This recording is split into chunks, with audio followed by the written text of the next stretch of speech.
हताश अवस्थेत चालत होता. त्याचे वस्त्र फाटलेले, डोळ्यात अश्रू आणि मनात निराशेचे काळे कुट्ट ढग दाटलेले होते. त्याने आपले सर्वस्व गमावले होते. सावकाराने त्याचे घर बळकावले होते आणि ज्यांच्यावर त्याने प्रेम केले त्यांनीच त्याला वाऱ्यावर सोडले होते. विनायक विचार करत होता की जर देव आहे तर माझ्यावरच हा अन्याय का? तो चालत चालत स्वामींच्या मठात आला.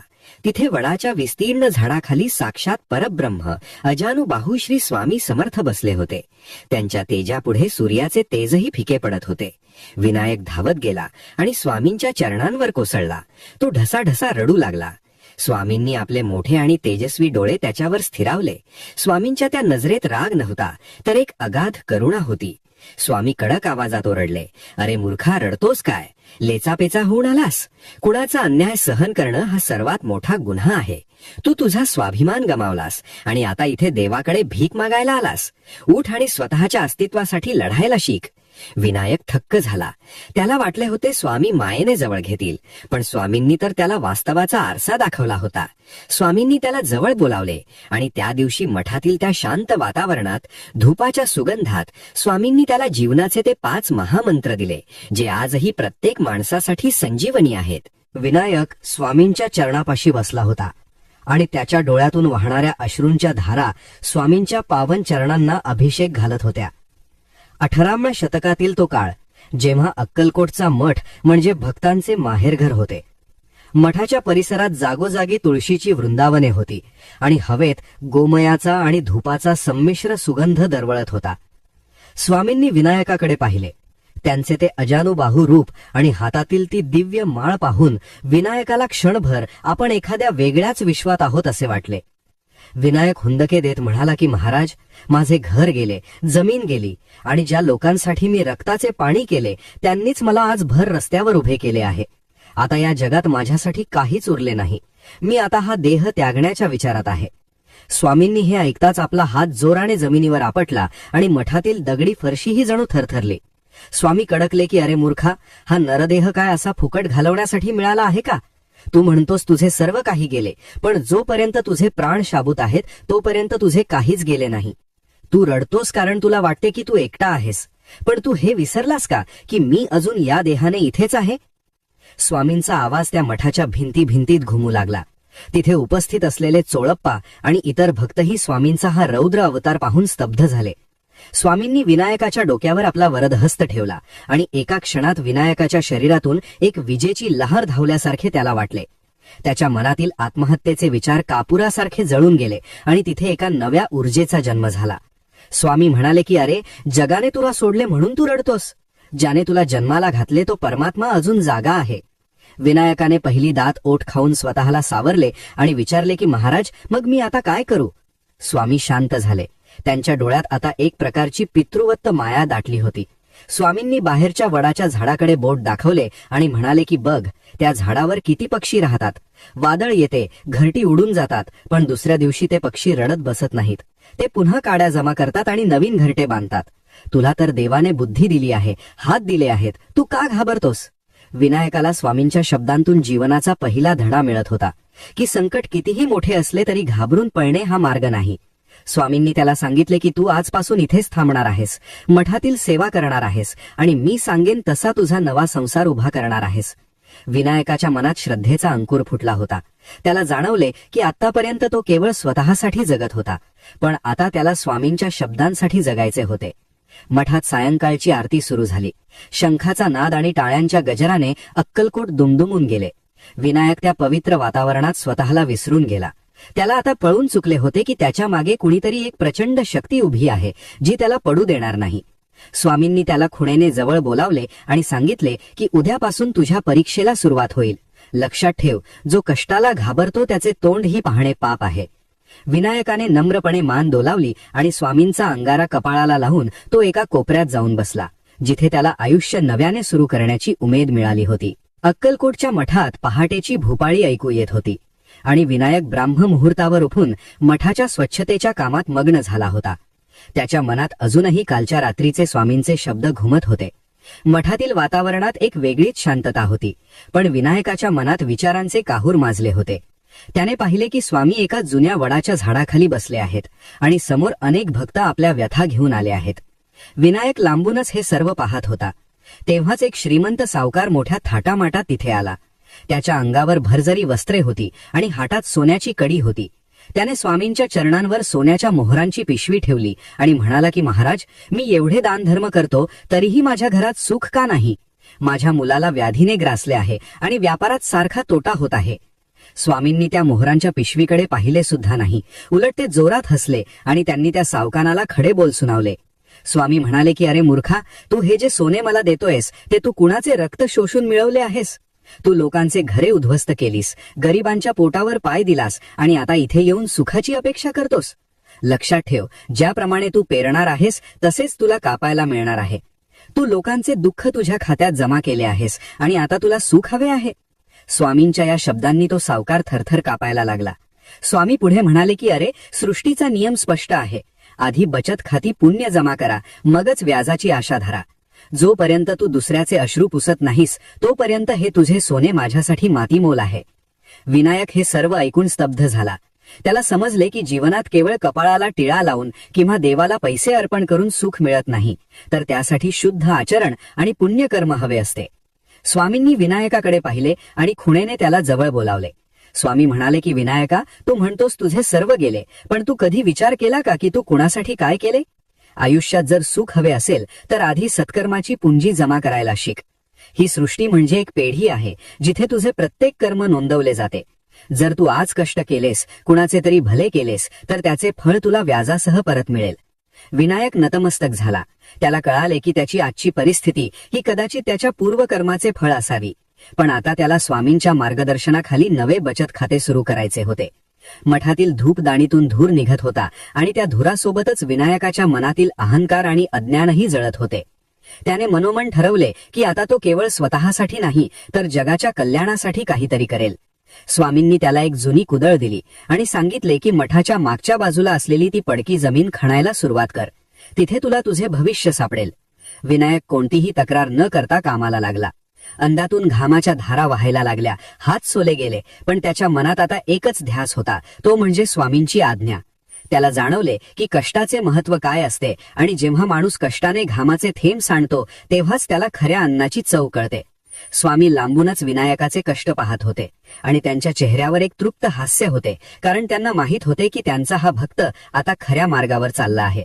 अक्कलकोटच्या त्या पावन भूमीवर कर्माचा हा महान धडा विनायकाच्या आयुष्याची नवी पहाट घेऊन येणार होता. मठाच्या मागच्या बाजूला असलेली ती खडकाळ जमीन विनायक अहोरात्र खणत होता. सूर्याचे ऊन अंगाची लाही लाही करत होते, पण विनायकाच्या हातातील कुदळ थांबत नव्हती. 18व्या शतकातील तो कडक उन्हाळा. जमिनीला भेगा पडल्या होत्या आणि अक्कलकोटच्या त्या मातीत जणू अग्नी बरसत होता. विनायक थकला होता, त्याचे हात रक्ताळले होते, पण स्वामींचे ते शब्द त्याच्या कानात गुंजत होते की आळशाचे तोंड पाहू नका, कष्टाचे अन्न खा. विनायक काम करत असताना तिथे मठातील काही लोक आले, जे फक्त बसून माळ ओढत होते आणि स्वामींच्या दर्शनाची वाट पाहत होते. त्यांनी विनायकाची थट्टा केली की अरे, तू इथे एवढा कशाला जीव जाळतोस? स्वामी तर एका क्षणात तुला सोने देऊ शकतात, मग तू हे माती का उकरतोस? विनायक काहीच बोलला नाही. तो फक्त घाम पुसत आपला रस्ता धरून पुढे जात राहिला. त्याच वेळी स्वामी तिथे आले. स्वामींचे ते भव्य रूप पाहून सर्वजण गप्प झाले. स्वामींनी त्या आळशी लोकांकडे पाहिले आणि त्यांच्या डोळ्यातून रागाचे निखारे पडू लागले. स्वामी जोरात ओरडले की अरे, तुम्ही स्वतःला भक्त म्हणता? जो हात हलवत नाही, जो कष्ट करत नाही, त्याच्या घरात मी कधीच राहत नाही. जो कष्ट करतो त्याच्याच घरी मी अन्नपूर्ण होऊन राहतो. स्वामींनी विनायकाकडे पाहिले आणि त्याच्या रक्ताळलेल्या हातांवर आपला हात फिरवला. विनायकाला जाणवले की त्याच्या जखमा एका क्षणात भरून आल्या आहेत. स्वामी म्हणाले की विनायका, बघ, ही जमीन आता तयार झाली आहे, आता यात पेरणी कर. जोपर्यंत तू स्वतःचे रक्त आणि घाम गाळत नाहीस तोपर्यंत या मातीतून धान्य येणार नाही. आणि जो माणूस दुसऱ्याच्या तुकड्यावर जगतो तो जिवंत असूनही मेल्यासारखाच असतो. विनायकाला समजले की भक्ती म्हणजे केवळ डोळे मिटून बसणे नाही, तर भक्ती म्हणजे आपले विहित कर्म प्रामाणिकपणे करणे होय. मठातील त्या जुन्या विहिरीचे पाणी विनायक आता त्या जमिनीला देऊ लागला. त्याने पाहिले की ज्या जमिनीला लोक पडकी आणि नापीक म्हणत होते तिथे आता हिरवे कोंब फुटू लागले होते. विनायकाच्या मनात आनंदाची लहर आली. त्याला कळाले की स्वामींनी त्याला केवळ जमीन खणायला सांगितली नव्हती, तर त्याच्या मनातील निराशेचे आणि आळसाचे तण उपटून फेकायला सांगितले होते. मठात येणारे साधू संत विनायकाचे कष्ट पाहून थक्क झाले. स्वामींनी सर्वांना उपदेश दिला की देवावर सर्व सोडून देणारे आणि स्वतः काहीच न करणारे लोक आयुष्यात कधीच सुखी होत नाहीत. देवालाही कष्टाळू भक्तच आवडतात. विनायकाने त्या दिवशी ठरवले की तू आता कोणाकडेही मदतीसाठी हात पसरणार नाही, तर स्वतःच्या कष्टाने आपले साम्राज्य उभे करेल. स्वामींनी त्याला पाहिले आणि हळूच हसले, जणू ते सांगत होते की आता तू खऱ्या अर्थाने माझ्या जवळ आला आहेस. अक्कलकोटच्या त्या मठात आता कष्टाचा सुगंध दरवळू लागला होता आणि विनायकाचे रूप पालटत होते. त्याच्या चेहऱ्यावर आता तेज आले होते आणि मनात एक प्रचंड आत्मविश्वास निर्माण झाला होता की जो कष्ट करतो त्याच्या पाठीशी साक्षात स्वामी समर्थ उभे असतात. अक्कलकोटच्या मठातील विनायकाचे कष्ट फळाला येत होते, पण नियतीला त्याची अजून एक परीक्षा घ्यायची होती. ज्या सावकाराने विनायकाचे घर बळकावले होते, तो आपल्या काही सशस्त्र सैनिकांसह मठाच्या वेशीवर येऊन उभा ठाकला. त्या काळी सावकारांचा दरारा मोठा असे आणि त्यांच्या मागे सत्ताधीशांचा हात असे.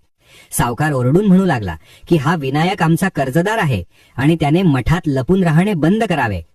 विनायक घाबरला आणि पुन्हा एकदा स्वामींच्या मागे जाऊन लपला. त्याच्या अंगाला कापरे भरले होते. स्वामींनी मागे वळून विनायकाकडे पाहिले आणि त्यांचे डोळे निखाऱ्यासारखे लाल झाले. स्वामी कडाडले की अरे भ्याडा, पुन्हा माझ्या मागे लपतोस? मी तुला कष्ट करायला शिकवले, पण तुला नामर्द व्हायला शिकवले नाही. लक्षात ठेव, अन्यायाचा प्रतिकार करणे हाच सर्वात मोठा धर्म आहे. तू जर आज तुझा हक्क मागितला नाहीस तर जग तुला पायदळी तुडवेल. विनायक थरथरत म्हणाला की महाराज, त्यांच्याकडे तलवार आहे आणि मी एकटा गरीब ब्राह्मण आहे. स्वामी जोरात हसले आणि म्हणाले की गरीब तू नाहीस, तुझा विचार आहे. जोपर्यंत तू स्वतःला दुर्बळ समजतोस तोपर्यंतच समोरचा तुझ्यावर राज्य करतो. उठ आणि तुझ्या हक्कासाठी उभा राहा. स्वामींनी आपल्या हातातील लाकडी दंड विनायकाच्या हातात दिला आणि सांगितले की जा आणि त्याला सांग की हे शरीर आता स्वामींचे झाले आहे आणि यावर आता कोणाचीही सत्ता चालणार नाही. विनायक त्या दंडाला स्पर्श करताच एक अजब शक्ती त्याच्या अंगात संचारली. तो मठाच्या दरवाजापाशी गेला. सावकारांनी त्याला पाहून हसले, पण विनायकाच्या डोळ्यातील ते अंगार पाहून त्याचे सैनिक मागे सरकले. विनायक गरजला की सावकार, माझे घर तू कपटाने घेतले आहेस आणि आता तुझा एकही शब्द मी ऐकणार नाही. सावकाराने आपल्या सैनिकांना हुकूम दिला, पण विनायकाने स्वामींच्या नावाचा जयघोष करत त्या दंडाने असा काही प्रतिकार केला की क्षणार्धात ते सर्वजण जमिनीवर लोळू लागले. अक्कलकोटच्या त्या पावन वातावरणात आता न्यायाचा विजय झाला होता आणि विनायक आता पूर्णपणे बदलला होता. अक्कलकोटच्या त्या पावन भूमीवर आता पावसाचे आगमन झाले होते. बोरी नदी दुथडी भरून वाहत होती आणि मठाच्या आसपासचे जंगल हिरवेगार झाले होते. विनायकाने आता अन्यायाचा प्रतिकार करायला शिकले होते, पण त्याच्या मनात अजून एक शंका होती. त्याने पाहिले की मठात अनेक लोक लांबून लांबून येत होते. कुणी फळे आणत होते, कुणी मिठाई आणत होते, तर कुणी सोन्याची नाणी स्वामींच्या चरणी अर्पण करत होते. हे सर्व लोक एकाच आशेने आले होते की स्वामी काहीतरी चमत्कार करतील आणि त्यांचे नशीब एका रात्रीत बदलेल. विनायक स्वामींच्या जवळ गेला आणि म्हणाला की महाराज, हे सर्व लोक एवढे अर्पण करत आहेत, मग यांना हवा तो आनंद का मिळत नाही? स्वामींनी विनायकाकडे मिश्किलपणे पाहिले आणि एका वृद्ध महिलेकडे बोट दाखवले, जी मठाच्या एका कोपऱ्यात बसून तिथे येणाऱ्या अतिथींची उष्टी भांडी घासण्याचे काम करत होती. तिचे कपडे फाटलेले होते, पण तिच्या चेहऱ्यावर एक अलौकिक शांतता होती. स्वामी विनायकाला म्हणाले की अरे, हे जे लोक मिठाई आणतात ना, ते फक्त सौदा करायला येतात. त्यांना देवाकडून काहीतरी हवे असते म्हणून ते हे सर्व करतात. पण ती बघ, ती माऊली काहीच मागायला आली नाही, ती फक्त सेवा करायला आली आहे. स्वामींचा तो पहाडी आवाज मठात घुमला की जो करील सेवा तो पावेल मेवा. विनायका, जोपर्यंत माणूस स्वतःचा अहंकार विसरून दुसऱ्याची सेवा करत नाही, तोपर्यंत त्याला आयुष्याचा खरा आनंद म्हणजेच मेवा मिळत नाही. विनायक त्या वृद्ध महिलेकडे पाहत राहिला. त्याला जाणवले की ती महिला आनंदाने गाणी गात भांडी घासत होती. तिला कशाचीही अपेक्षा नव्हती. स्वामी पुढे म्हणाले की लोक चमत्काराच्या मागे धावतात, पण सर्वात मोठा चमत्कार हा सेवेत लपलेला असतो. जर तू भुकेलेल्याला अन्न दिले, तहानलेल्याला पाणी दिले आणि निराधार असलेल्याला आधार दिला, तर तीच माझी खरी पूजा आहे. विनायकाने त्या दिवसापासून स्वतःला सेवेत झोकून दिले. तो मठात येणाऱ्या आजारी लोकांची सेवा करू लागला, लाकडे फोडू लागला आणि गरिबांना मदत करू लागला. हळूहळू विनायकामध्ये असलेला तो मीपणा संपू लागला. त्याला आता कळून चुकले होते की जोपर्यंत आपण दुसऱ्यासाठी काही करत नाही तोपर्यंत आपले जीवन व्यर्थ आहे. मठातील वातावरण आता सेवामयी झाले होते. विनायकाला जाणवले की आता त्याला रात्री शांत झोप लागते आणि त्याच्या मनात कसलीही चिंता उरली नाही. हाच तो मेवा होता जो स्वामींनी त्याला दिला होता. अक्कलकोटच्या त्या ऐतिहासिक मठात आता भक्तीचा आणि सेवेचा एक नवा अध्याय लिहिला जात होता. स्वामींनी विनायकाच्या पाठीवर हात ठेवला आणि विनायकाला जणू स्वर्गीय सुखाचा अनुभव आला. त्याला उमजले की सावळ्या परब्रह्माची खरी कृपा केवळ सेवेनेच प्राप्त होते. मठातील सेवेत विनायक रमला होता खरा, पण एके दिवशी त्याच्या गावाहून बातमी आली की त्याच्या वृद्ध आईची प्रकृती अत्यंत खालावली आहे आणि सावकाराने आता तिच्या राहत्या झोपडीवरही जप्ती आणली आहे. विनायक हे ऐकून पुन्हा एकदा कोसळला.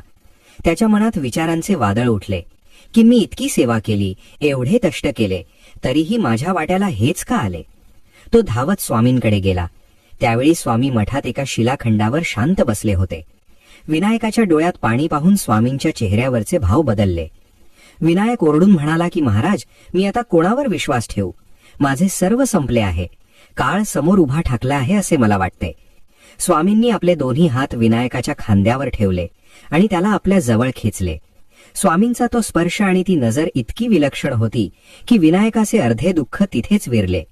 स्वामी अतिशय गंभीर आणि धीर गंभीर आवाजात म्हणाले की अरे बाळा, तू असा का रडतोस? जेव्हा काळाची कुऱ्हाड तुझ्यावर कोसळायला बघते तेव्हा मी काय स्वस्थ बसेन असे तुला वाटते का? स्वामींनी त्याचे मस्तक आपल्या पायावर ठेवले आणि ओरडून सांगितले की भिवू नकोस, मी तुझ्या पाठीशी आहे. हे शब्द अक्कलकोटच्या त्या संपूर्ण परिसरात जणू मंत्रासारखे गुंजले. विनायकाला जाणवले की त्या शब्दांत एक अजब सामर्थ्य होते. जणू साक्षात मृत्यूलाही परतवण्याची शक्ती त्या आवाजात होती. स्वामी म्हणाले की संकटे ही आयुष्याचा भाग आहेत, पण जो माझ्यावर विश्वास ठेवतो त्याचे रक्षण करण्याची जबाबदारी माझी आहे. तू तिथे नसतानाही मी तुझ्या आईच्या पाठीशी उभा आहे. विनायकाला त्या क्षणी अंतर्ज्ञानाने दिसले की त्याच्या आईच्या झोपडीबाहेर एक तेजस्वी पुरुष हातात दंड घेऊन उभा आहे आणि सावकाराचे लोक तिथे येण्यास घाबरत आहेत. विनायकाचा देह रोमांचित झाला. त्याला उमजले की स्वामी केवळ अक्कलकोटमध्ये बसलेले नाहीत, तर ते चराचरात व्याप्त आहेत. स्वामींनी त्याला सांगितले की संकटात घाबरून जाणे हे भक्ताचे लक्षण नाही, तर त्या संकटाच्या डोळ्यात डोळे घालून मी तुझ्या सोबत आहे हे लक्षात ठेवून लढणे हीच खरी भक्ती आहे. विनायकाच्या मनातील सर्व शंका मिटल्या. त्याला आता कळाले की ज्याच्या पाठीवर स्वामींचा हात आहे त्याला जगातील कोणतीही शक्ती हरवू शकत नाही. मठातील धूपदानीतून निघणारा धूर आणि स्वामींचे ते अभयवचन यांनी विनायकाला एका नवीन जन्माचा अनुभव दिला होता. आता त्याला कशाचीही भीती उरली नव्हती, कारण त्याला माहिती होते की त्याचे रक्षण करते साक्षात परब्रह्म आहेत. अक्कलकोटच्या त्या ऐतिहासिक क्षणी विनायकाच्या आयुष्यात निधड्या छातीने जगण्याचे सामर्थ्य आले होते. काही काळ लोटला आणि अक्कलकोटच्या मठात एक विचित्र शांतता पसरली होती. विनायक आता पूर्णपणे बदलला होता. त्याचे शरीर कष्टाने कमावलेले होते आणि मन स्वामींच्या नामात रंगलेले होते. पण एक दिवस मठात चर्चा सुरू झाली की स्वामी आता आपला हा अवतार संपवणार आहेत. ते आता देह ठेवणार आहेत. ही बातमी वाऱ्यासारखी पसरली आणि हजारो भक्तांच्या काळजाचा ठोका चुकला. विनायक हे ऐकून सुन्न झाला. त्याला वाटले की जर स्वामी गेले तर माझा आधार देईल, मी पुन्हा त्याच अंधकारात ढकलला जाईन. तो रडत रडत स्वामींच्या समोर गेला आणि त्यांच्या चरणांना घट्ट धरून म्हणाला की महाराज, तुम्ही आम्हाला सोडून जाणार का? मग आमचे काय होणार? आम्हाला या जगाच्या संकटांपासून कोण वाचवणार? स्वामींनी विनायकाकडे अत्यंत शांत नजरेने पाहिले. त्यांच्या चेहऱ्यावर एक दिव्य हास्य होते, जे सांगत होते की मृत्यू ही केवळ एक अवस्था आहे. स्वामींनी विनायकाच्या डोक्यावर हात ठेवला आणि अतिशय गंभीर आवाजात विचारले की अरे विनायका, तू अजूनही मला फक्त या देहातच पाहतोयस का? मी काय फक्त या हाडामांसाच्या शरीरात आहे असे तुला वाटते? स्वामी कडाडले की आम्ही गेलो कुठे? आम्ही येथेच आहोत. स्वामींच्या या शब्दांनी मठाचा कोपरा न कोपरा दुमदुमून गेला. स्वामी पुढे म्हणाले की हा देह म्हणजे एक वस्त्र आहे जे एके दिवशी बदलावेच लागते, पण माझी शक्ती, माझे अस्तित्व आणि माझे प्रेम हे सदैव या अक्कलकोटच्या मातीत आणि माझ्या प्रत्येक भक्ताच्या हृदयात जिवंत राहील. विनायकाला त्या क्षणी एक महान साक्षात्कार झाला. त्याने पाहिले की स्वामींचे रूप केवळ त्या समोर बसलेल्या देहात नव्हते, तर ते मठाच्या त्या वडाच्या झाडात, वाहणाऱ्या बोरी नदीत, पहाटेच्या गारव्यात आणि त्याच्या स्वतःच्या श्वासात सुद्धा सामावलेले होते. स्वामींनी त्याला सांगितले की जेव्हा जेव्हा तू संकटात असशील, जेव्हा तू शुद्ध मनाने हाक मारशील, तेव्हा मी तुला तुझ्या पाठीशी उभा असलेला जाणवेन. देह गेला तरी वचन जात नाही. विनायकाच्या डोळ्यांतील अश्रू थांबले आणि तिथे एक दृढ श्रद्धा निर्माण झाली. त्याला कळाले की स्वामींना शोधण्यासाठी कुठेही जाण्याची गरज नाही, ते तर सदैव सोबतच आहेत. 18व्या शतकातील त्या संध्याकाळी सूर्यास्त होत असताना स्वामींनी विनायकाला जीवनाचे सर्वात मोठे सत्य शिकवले होते की मृत्यू हा अंत नसून तो एका व्यापक अस्तित्वाची सुरुवात आहे. विनायक आता घाबरणारा भक्त राहिला नव्हता, तर तो स्वामींच्या अथांग शक्तीचा एक अंश बनला होता. त्याला उमजले की आम्ही येथेच आहोत हे केवळ आश्वासन नाही, तर ते एक त्रिकाला बाधित सत्य आहे जे प्रत्येक युगात भक्तांना आधार देत राहील. अक्कलकोटच्या त्या पावन भूमीवर आता विनायक एक सामान्य भक्त राहिला नव्हता, तर तो स्वामींच्या तत्वांचा चालता बोलता आरसा बनला होता. स्वामींनी दिलेल्या 5 उपदेशांनी त्याच्या आयुष्याचे सोने केले होते. विनायक आपल्या गावी परतला, पण आता त्याच्या हातात केवळ स्वामींचा दिलेला तो लाकडी दंड होता आणि मनात भिवू नकोस, मी तुझ्या पाठीशी आहे हा अढळ विश्वास होता. गावी पोहोचल्यावर त्याने पाहिले की तो दुष्ट सावकार अजूनही गरिबांना छळत होता. विनायक घाबरला नाही. त्याने प्रथम मठात शिकल्याप्रमाणे कष्टाला सुरुवात केली. त्याने स्वतःच्या मेहनतीने पडीक जमीन सुपीक केली, कारण त्याला स्वामींनी शिकवले होते की कष्टाचे अन्न खा. जेव्हा सावकार पुन्हा एकदा त्याला धमकावायला आला, तेव्हा विनायकाने स्पष्ट आणि निधड्या छातीने त्याला प्रतिकार केला. त्याने गावातील सर्व पीडित लोकांना एकत्र केले आणि त्यांना सांगितले की अन्याय सहन करणे हे पाप आहे. विनायकाचे ते तेज पाहून सावकाराला आपली हार मान्य करावी लागली आणि कपटाने बळकावलेली जमीन त्याने परत केली. विनायकाने तिथे एक छोटा मठ स्थापन केला आणि गरजूंची सेवा सुरू केली. त्याला जाणवले की स्वामींनी म्हटल्याप्रमाणे सेवेतूनच त्याला खरा मेवा म्हणजेच मानसिक शांती मिळाली होती. आयुष्याच्या उत्तरार्धात जेव्हा विनायक पुन्हा अक्कलकोटला आला, तेव्हा स्वामींनी त्याला पाहून एक स्मितहास्य केले. स्वामींचे ते रूप पाहून विनायकाला जाणीव झाली की आम्ही गेलो कोठे, आम्ही येथेच आहोत. हे वचन किती सत्य आहे. स्वामींचा देह जरी लोप पावला तरी त्यांची शक्ती विनायकाच्या प्रत्येक कार्यात त्याला साथ देत होती. विनायकाने पाहिले की मठातील तो वडाचा वृक्ष आजही तसाच विशाल आहे.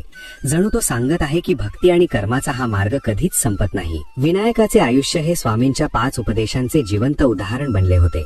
त्याने जगाला दाखवून दिले की देवाला शरण जाणे म्हणजे हातपाय गाळून बसणे नाही, तर देवाचा आधार घेऊन अन्यायाविरुद्ध लढणे, कष्ट करणे आणि सदैव सेवेत तत्पर राहणे होय. अक्कलकोटच्या इतिहासात विनायकाची ही कथा अजरामर झाली, जी आजही प्रत्येक स्वामी भक्ताला प्रेरणा देते की संकट कितीही मोठे असले तरी घाबरायचे नाही, कारण स्वामी पाठीशी आहेत आणि ते सदैव आपल्या सोबतच राहतील. विनायकाने स्वामींच्या चरणी शेवटचा साष्टांग दंडवत घातला आणि त्याच्या डोळ्यात आनंदाश्रू दाटले, कारण त्याला त्याचे अस्तित्व सापडले होते.